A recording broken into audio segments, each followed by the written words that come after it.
proper methodology is to understand the part with reference to the whole.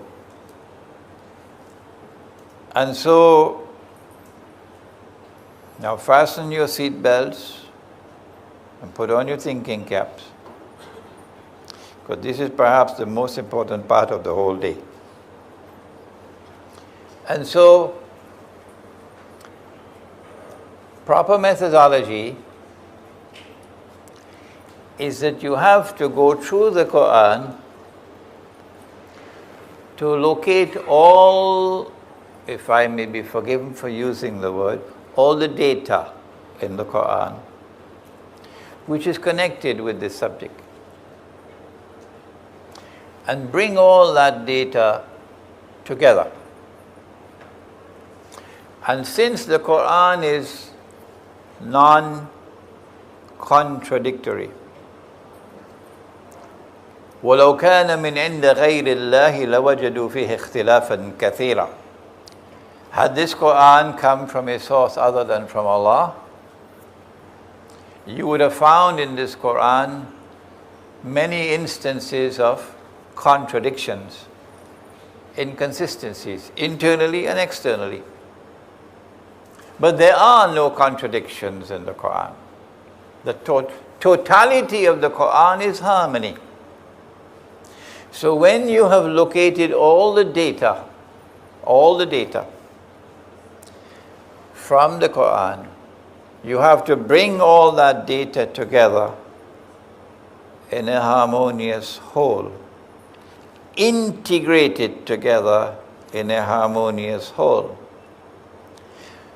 To integrate all that data into a harmonious whole, you need not only knowledge, راسخون في العلم, you need knowledge.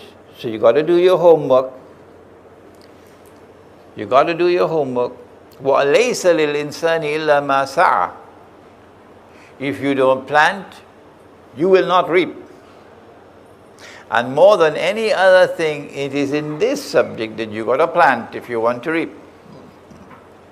So you got to do your homework to seek to integrate all that data from the Quran into a whole which will be a harmonious whole with no inconsistencies, no contradictions, and that is not an easy task.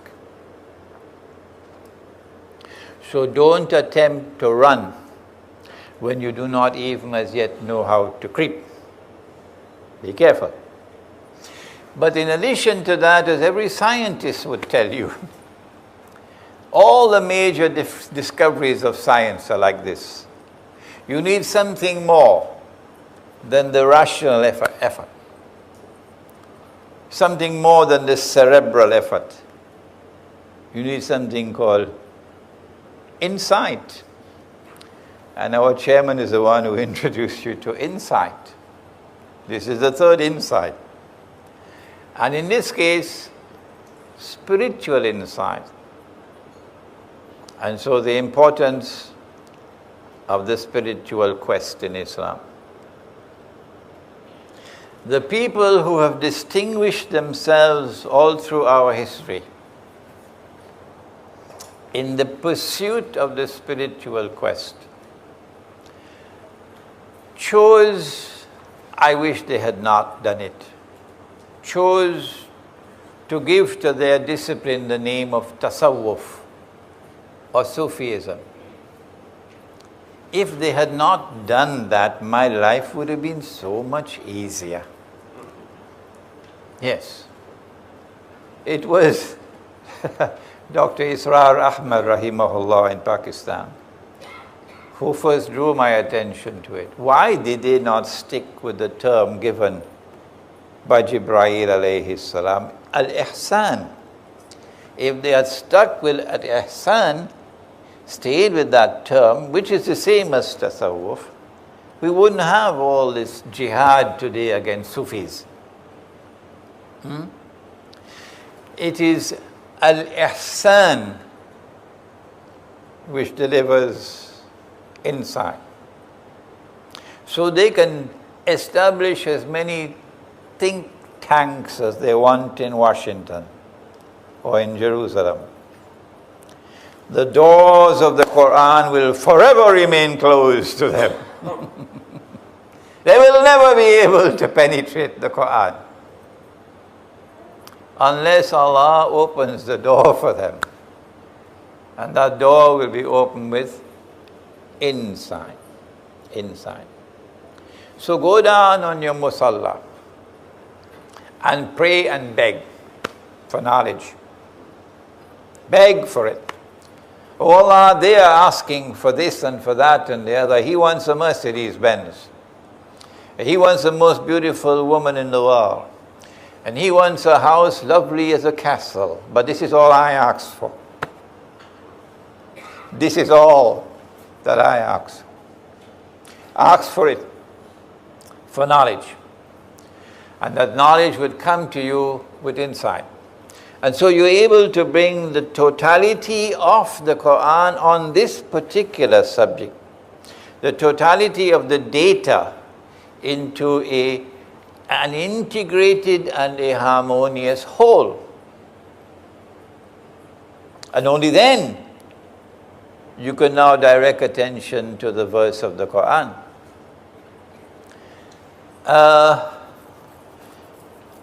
Let me see, I think maybe I can do it. We still have some time. Here's an example.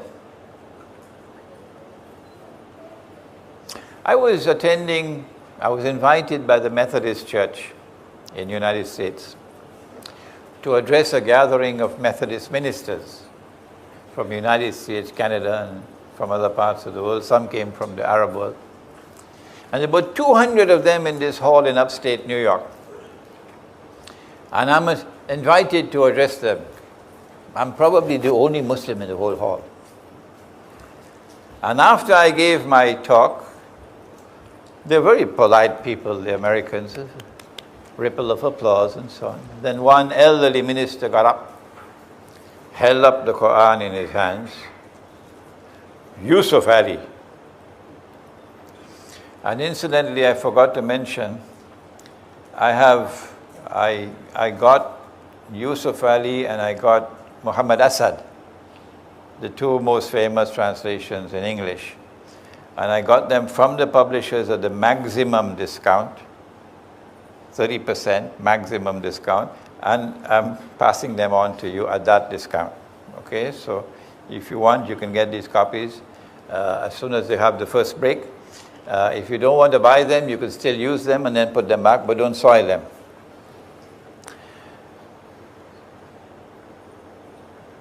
Sheikh, you mentioned in your talk how Muslims and Christians show respect for each other. And the Quran speaks so highly about Jesus. But what about this verse of the Quran? And then he started to read. And there's pin drop silence in the hall. Oh, you who have faith, do not take the Jews and do not take the Christians as your friends and allies. They're friends and allies of each other.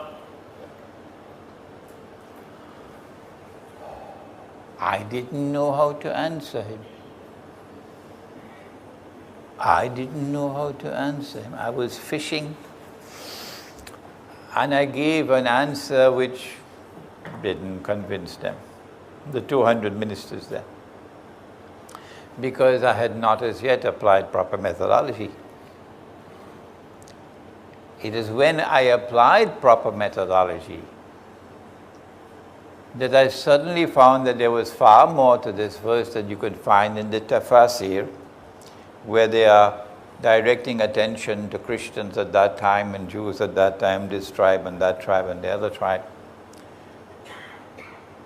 O you who have faith in Allah, do not take the Jews and do not take the Christians as your friends and allies. Is Allah speaking of all Jews and all Christians? To answer that question, we got to go to the whole Quran. And when we go to the rest of the Quran, it becomes very quickly, very clear that Allah could not have been speaking about all Jews and all Christians. Proper methodology. saved us from the mistake. Proper methodology. We don't have the time to take you through all those verses. Well then, if Allah is not speaking about all Jews and all Christians, with which Jews and which Christians is He speaking about? Now the answer is right there. بَعْدُهُمْ أَوْلِيَاءُ بَعْضٍ.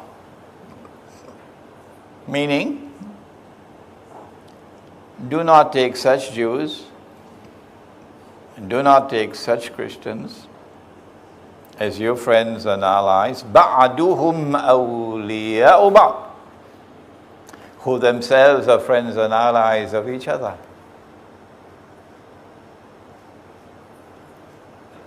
In other words, the Quran is anticipating a moment in time which is to come,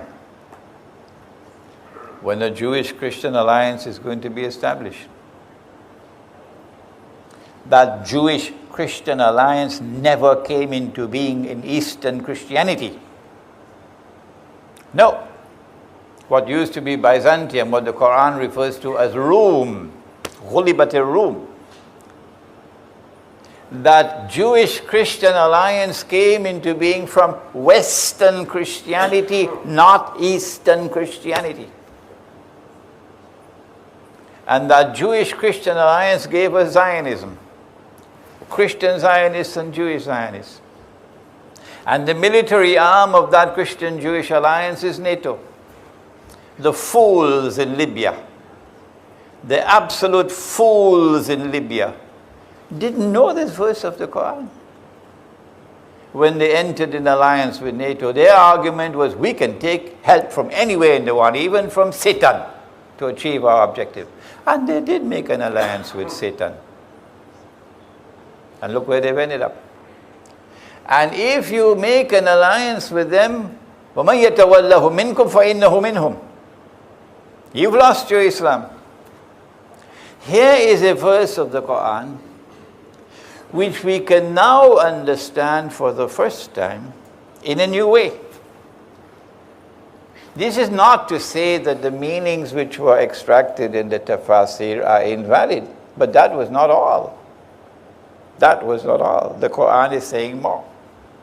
So proper methodology gave us a new way of understanding a verse of the Quran, which prohibits Muslims from making friendship and alliance with a Judeo-Christian alliance, which today controls power in every part of the world except that part where Mr. Putin is in charge. Now then, we proceed. Proper methodology is not only that you take that which has come down from Allah, get the totality of the data, and bring it together as an integrated organic whole, but more than that. Allah subhanahu wa ta'ala appointed a teacher. And you have to go to the teacher to understand the book. But while the book is protected by Allah, إِنَّا نَحْنُ نَزَّلْنَا الذِّكْرَ وَإِنَّا لَهُ لَحَافِظُونَ. Allah protects the book. Allah has not declared that He is going to protect what the teacher has taught. So the ahadith are not guaranteed by Allah for their authenticity. The Quran is guaranteed for its authenticity. Well then, how do we use the ahadith? There are those who write off all the ahadith. We are people of the Quran alone.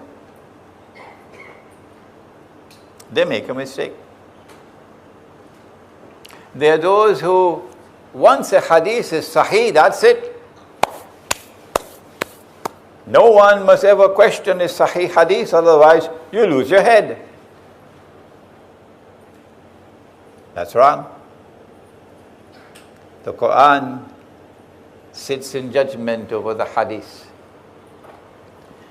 The Quran sits in judgment over the hadith. I forgot to mention, Dr. Ansari says that in order to bring all the verses of the Quran together in an organized, harmonious whole, you have to locate the common thread which binds them together. That common thread that he calls it the system of meaning. Don't try to translate it into Arabic, I don't think you'll get a translation. The system of meaning which binds it all together. A scientist would understand, because that's how scientific discoveries come. Now then, having located the system of meaning of the subject from the verses of the Quran, now you turn to the ahadith of the Prophet ﷺ. And all the ahadith which are capable of being fitted into that system of meaning will now be added to the database. This is very, very important. All the ahadith which can be harmoniously integrated into that system of meaning will now be added into the database. And what do you do with ahadith, even if they are sahih, which do not fit into this? What do you do? The question is, what do you do when a hadith is in conflict with the Quran? What do you do? The answer is, you stay with the Quran. Is there anyone who wants to challenge that? You have enough time later on. You stay with the Quran. Aisha radiyallahu ta'ala anha, and the hadith is Sahih Bukhari. You know it. And she says that Nabi Muhammad alayhi salatu wasalam married me when I was 6. He married me when I was 6. I don't know about your part of the world, but in Trinidad, where Nasheed and I come from, when you marry a girl, you can take her home. Once you marry her, you can take her home. She's yours. And more than that, you can close the doors. You can close the windows. And if anyone wants to come inside of the home to take a look, you can tell them, get out. They're private property here. So you can marry a 6-year-old girl and take her home. And close the door, and close the windows.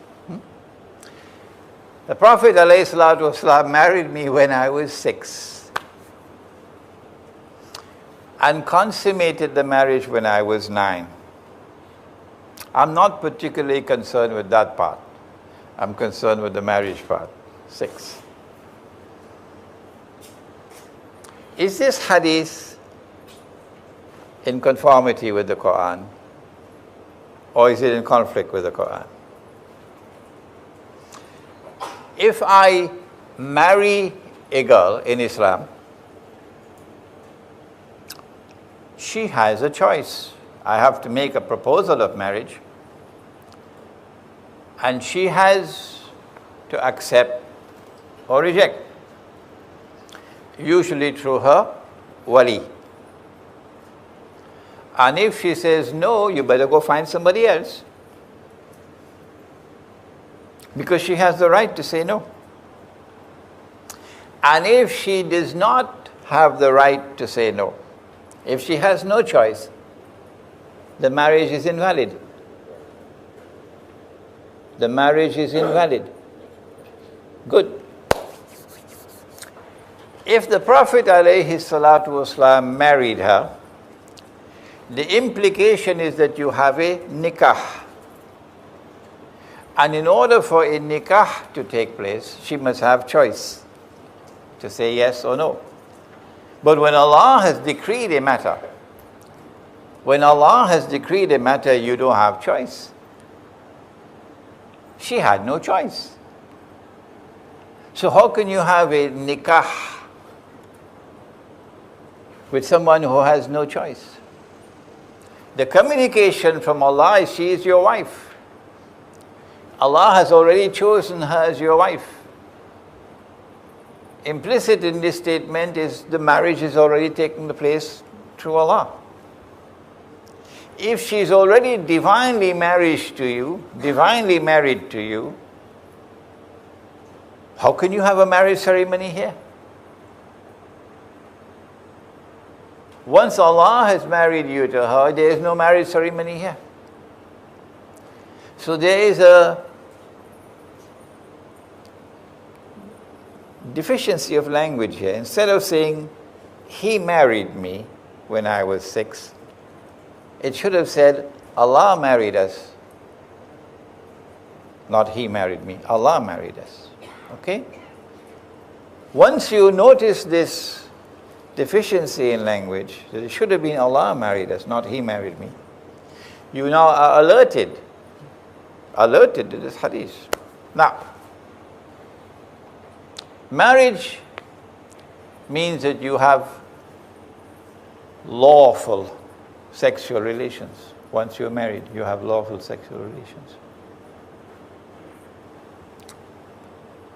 Is it permissible to have lawful sexual relations with a girl when she is 6? When she is not as yet reached the age of puberty? When she is not as yet become a woman? Is it permissible for us to have sexual relations with a girl before she's become a woman? Is that permissible, yes or no? If you say yes, you're going to have to give us proof from Allah's book. I have avoided in my public lectures this part of the subject, but since we are a small gathering today, I'll give you a verse of the Quran. Allah speaks in the Quran and says about your woman, excuse me,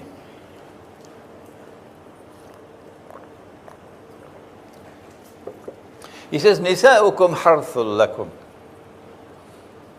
Your women are your fields that you plow. A farmer must plow the fields before he plants the seed. So your women are your fields, implicit in that, fields that you plow. فَأْتُوا حَرْثَكُمْ أَنَّا شِئْتُمْ. So go to your fields, plow your fields in any way or fashion you wish.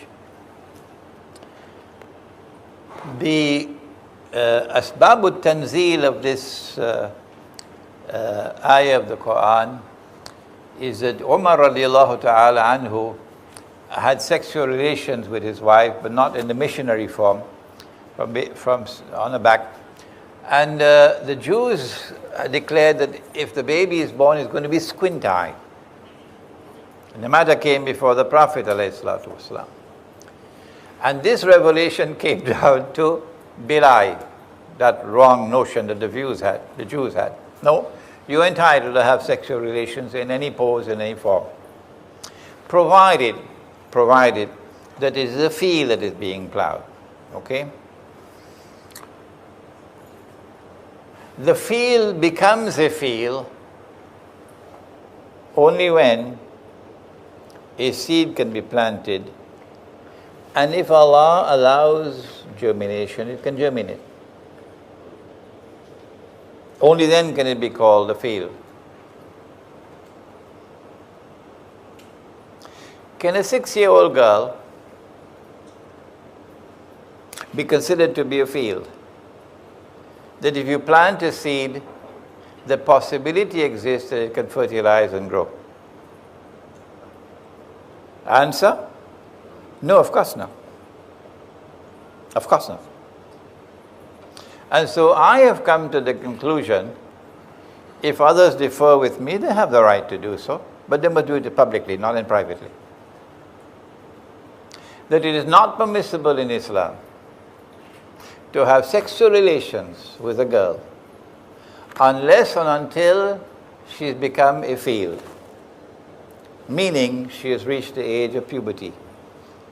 So that if you plant a seed, it has the chance of fertilizing and she can become pregnant. If you marry a girl before that and you're not allowed to have sexual relations with her, but you're allowed to take her home, are we going to have to install cameras in the home? Huh? To ensure you don't do anything with her? Doesn't make sense to me.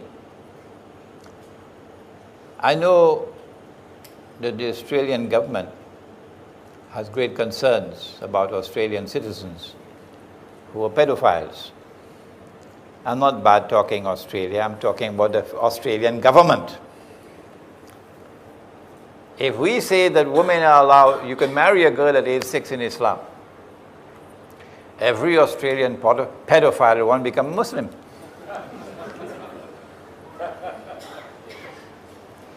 This is not ungracious language on my part. No. So no Australian should be annoyed with me because the Australian government has enacted legislation, I believe. We have some Australians here. Yeah. So have they enacted legislation? Yeah. I believe they have enacted legislation now that you can be prosecuted in Australia. If you go to Indonesia, for example, and do such a thing, you come back home, they can prosecute you in Australia. And so I have come to the conclusion that this hadith is in conflict with the Quran. And so if a case comes before the Sharia court in Egypt, what should the Sharia court do? Here is an Egyptian couple with a 6-year-old daughter. And here's a man who is 55 years old, and choose a particularly ugly looking man. Not like Dr. Umar Zaid, his wife makes him look very handsome. My wife is also doing a good job, inshallah. So you choose an ugly looking 55-year-old, and you have CNN and Al Jazeera there to capture it. And the matter comes before the Egyptian Sharia court. What is the court to do? If you adopt the proper methodology, you would throw out the case, because this hadith is in conflict with the Quran. La yajuz. But if you adopt the wrong methodology, you will say, since the hadith says that Nabi Muhammad ﷺ married her when she was 6, the implication is that marriage with a girl at the age of 6 is permissible in Islam. And when that marriage takes place, and CNN and Al Jazeera capture it, it's going to be repeated over and over again on every television station in the world. And we're going to become the laughing stock of the world. I met with Dr. Muhammad Mahathir, the former Prime Minister of Malaysia, about maybe 2 months ago.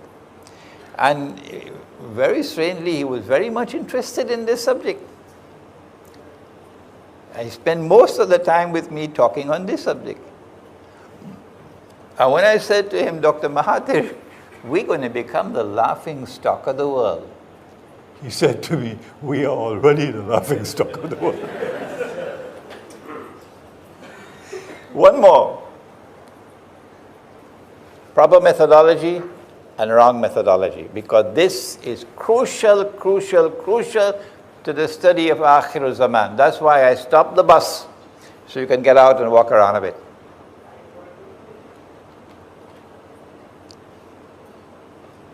The Quran sits in judgment over the hadith. Proper methodology. The hadith, even Sahih hadith, do not have the same status as the Quran. Proper methodology. If you do not hold on to this, you cannot handle Akhir Zaman. Because I'm warning you, they are fabricated ahadith, planted there.